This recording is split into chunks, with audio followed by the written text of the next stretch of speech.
watching Mavericks Today. I'm Harrison Graham. He's Jeffrey Cooperstein, and we're going to explore the point guard position today. Do the Mavericks need a point guard? Because you could argue that's a need that has started to emerge, especially with Kyrie Irving missing extended time. We'll take a look at some players that could be had on the trade market, but talk to us. Let us know, what is the biggest need ahead of the NBA trade deadline?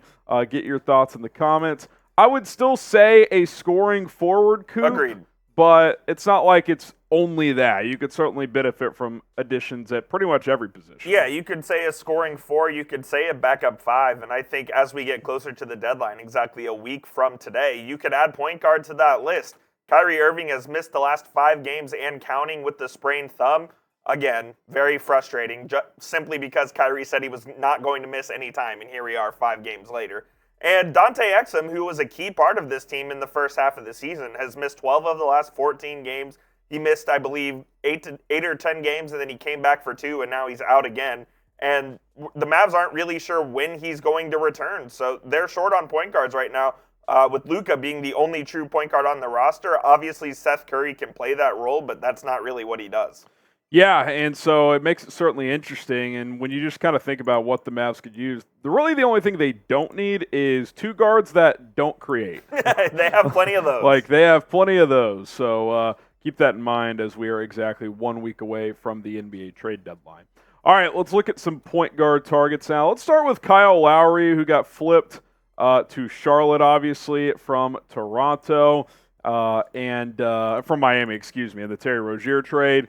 As he's definitely, Coop, a buyout candidate. I don't think a team is going to trade for him. Now, could he maybe be some salary facilitator in like a 3-team deal? I guess it's possible, but that seems unlikely, and it definitely is unlikely, I would say, for the Dallas Mavericks. I don't think they're going to take on his $30 million. Yeah, no, they're not going to skip the line and trade for him in that $30 million salary. If he were to become a Maverick, it would be via the buyout market and free agency, where the Mavs could get him for the minimum, basically, because this season he's really fallen off a cliff. Less than 10 points per game, just 4 assists. The three-point shooting number's still decent, but the other efficiency numbers aren't great. He's just not what he once was. Now, would I like him as a backup point guard to Luka? Sure, but I'm not paying whatever the salary match is to get $30 million. Yeah, I mean, look, if he's on the buyout market, I would take him. I think he can still give a team 12 to 15 minutes off the bench in a playoff series. Played a pretty key role for the Heat last year in the postseason for that team that went to the finals. I like the 4 assists per game he can create for you. That's one thing you would trust him to do somewhat effectively, whereas yeah, Jaden Hardy recently had that nice 7-assist game, but is he someone you can trust in a playoff series yet? No. Probably not. Whereas I feel like if you had to put Lowry in the game, you can at least trust him. Very good experience and obviously a champion. We saw last night in the Mavericks versus Timberwolves game what Jaden Hardy does as the primary ball handler, and it's just not it. So you definitely need an upgrade there if you're going to withstand the rest of the season, more or less. Yeah, no doubt about it. How about a familiar face, Spencer Dinwiddie, who, Coop, I mean, the guy has just had a bizarre career. I mean, he Very was strange. Playing with Brooklyn, had a couple of really good years, gets hurt, signs with Washington, hates it there. The Mavericks, I think, kind of just took him on in that Kristaps Porzingis trade. Basically. And then he had the best 2.5 months of his career, 3 months.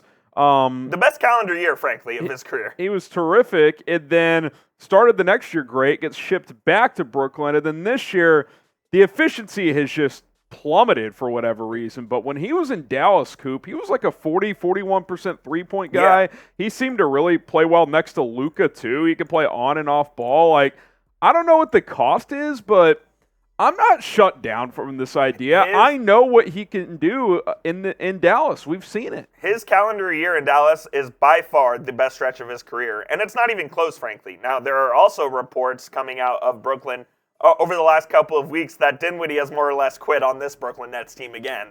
And so he may be someone that asks for a trade here, and he could be on the move. If I'm the Mavericks, I'd be very interested in bringing Spencer Dinwiddie back at the right price. We've seen the fit with Luka, we've seen the fit with Jason Kidd, and it's something that I think the Mavs should frankly explore. Yeah, I like Spencer Dinwiddie. I mean, he also, when he was here, showed a willingness to get downhill into the cup. Absolutely. I remember in that playoff run, he had a couple tomahawks at the rim. He threw. Who did he poster against Utah? I can't even remember who it was, but he postered somebody in that series. He just seemed to play more confident here for whatever reason. So maybe you buy low on a guy like that. Obviously, you have to match salary there, and I'm not going to move Tim Hardaway to do it, but maybe it's one of those salary filler guys like we've talked about. It's a Rashawn Holmes and Seth Curry kind of deal. Yeah, throw in a second and see if Brooklyn bites. So I certainly would sign up for something like that. You guys should sign up for the PrizePicks app. Download it today. Go to prizepicks.com/CLNS. With that code CLNS, you get a deposit match up to $100. All you do when you sign up for PrizePicks is you do 2 to 6 player entries, and what that means is, hey, I like Luka to hit more than 32.5 points tonight. Sweet. Oh, I think Kyrie is going to have less than 26.5. You can do different statistical categories, different sports, 2 to 6 player entries. 2 player entries, you can win up to 3 times your money. 6 player entries, you can win up to 25 times your money if you connect on all of those. What I like about PrizePicks, you're not playing pros, you're not playing sharps. It's just you against the stat projections, and if you hit on all of the players, boom, you're cashing in. Go to prizepicks.com/CLNS.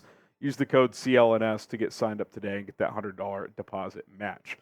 Malcolm Brogdon, Coop, who has been linked in trade rumors. I know the Knicks have shown some interest there. I did see recently he said that he likes it in Portland. He's comfortable there, so I don't think he's like, he's aching to get traded. But I think for the right fit and a role on a playoff team, you would think he'd certainly be open to that idea. And he's having a pretty damn efficient season, especially from beyond the arc. Yeah, he's probably the most expensive of these guys as far as what it would cost to go get him, that $22.5 million salary as well. Yeah, he's had a pretty solid season here for the Trailblazers, 38 games played, almost 16 points and above 40% from 3. So he's kind of doing what he's been doing the last couple of seasons. You can either start him or he can come off the bench, so he has that versatility there as well. I'm not sure if the Mavs would be willing to part with their first-round pick to go get Malcolm Brogdon, but he's a name to keep an eye on because I think that there are teams that will inquire about him leading up to this deadline. Would you trade Josh Green for him? I'd consider it. Yeah, I'd have to see what the whole package is, but that's definitely something I'd consider. I don't think I would do Josh Green in a first, but I do think I would do Josh Green. Yeah, I'd agree with that. I really like the fit with Brogdon as well, and I think he can guard a little bit, so that's an added bonus. He can defend 1 through 3s. He can play on ball, off ball. He can start, come off the bench. You definitely like all of those things. 1 week away from the NBA trade deadline. This is the time to subscribe. We'll have every Mavericks rumor, news item that is being discussed and breaks. We will cover it here, so subscribe and stay locked in to Dallas Mavericks Today. A couple more here. Trey Jones, who we saw if you joined our opening night watch party, obviously he plays for the Spurs. $10 million, Coop. I think for a backup point guard and a guy you wouldn't have to pay a ton for, certainly could do a lot worse here. Yeah, the Spurs have kind of used him pretty weird. He started a few games, but they mainly used Jeremy Sohan as a point forward, so Trey Jones could be a guy that the Mavs look at on a buy low sort of option. The Spurs obviously last in the Western Conference, so they're probably open for business for basically everyone not named Wemby and probably Sohan as well. So he's a guy to keep an eye on, as well as his brother Tyus Jones over there at the Wizards. Started every game this year, has played 47 games, $14 million salary. And I really like Tyus Jones, and I think he could be someone that if the Mavs are trying to go find someone in the bottom of the standings, that he could be a guy they look at. Yeah, he left Memphis for a couple reasons. 1, Washington offered him good money, and 2, he did want a chance to start somewhere. He's played pretty well.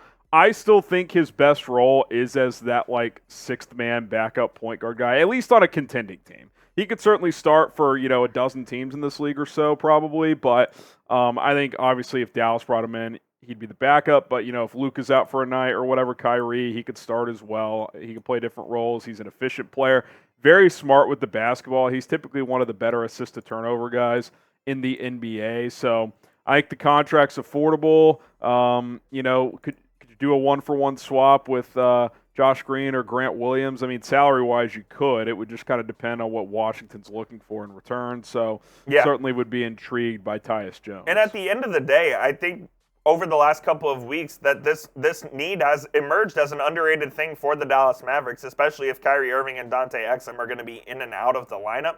You can't have Luka playing 45 minutes a game at the usage rate that he's playing. So they got to find someone who can handle the ball, who can take some sort of pressure off Luka, no matter how little it is. you got to give the guy some rest, man. And I think this is a need for the Mavericks, among other things. And it's not just rest for, like, checking out. It's like... No, it's like, don't handle the ball every he possession. can play off ball for a couple minutes, too. But, like, when Kyrie's been out, it's basically not been an option because Jaden Hardy's It isn't an option because when he goes out, the team stinks. Just a disaster. Pick a new point guard. Who do you want if you want to get Kyle? I do think, like, Kyle Lowry via buyout is, like, the ideal because you can get him on the cheap. We know 2 years ago, Coop, when he signed with Miami, the Mavericks reportedly were the number 2 team. Like, yeah, they were interested for sure. If the Heat didn't want him, he probably would have signed here. Maybe this time around, the Mavs kind of dodged a bullet there with that contract, given how it went in Miami. But yeah, I wouldn't mind Kyle Lowry. The best player of this, probably Malcolm Brogdon. Yeah. The best fit of these guys, I think Spencer Dinwiddie. Yeah, you're familiar there. So what type 1, type 2, 3, 4, 5. Pick a guy and let us know who you want. All right, Coop, 1 week. 1 week away. We'll see what the Mavericks do. I do think they're going to make a move no matter how small. We'll see what happens. Big game against the Milwaukee Bucks Saturday night at home. They're off until then, so we'll see what they do. Hopefully they can just recoup some energy and maybe Kyrie or Exum play on Saturday. Who knows, but they need to get something right and get something right quick. Yeah, Luka should be back. They obviously kind of just mailed it in last night, but big game against Milwaukee. We will be back before then. We'll have a video tomorrow, so stay tuned for that and subscribe. We'll see you next time. See you soon.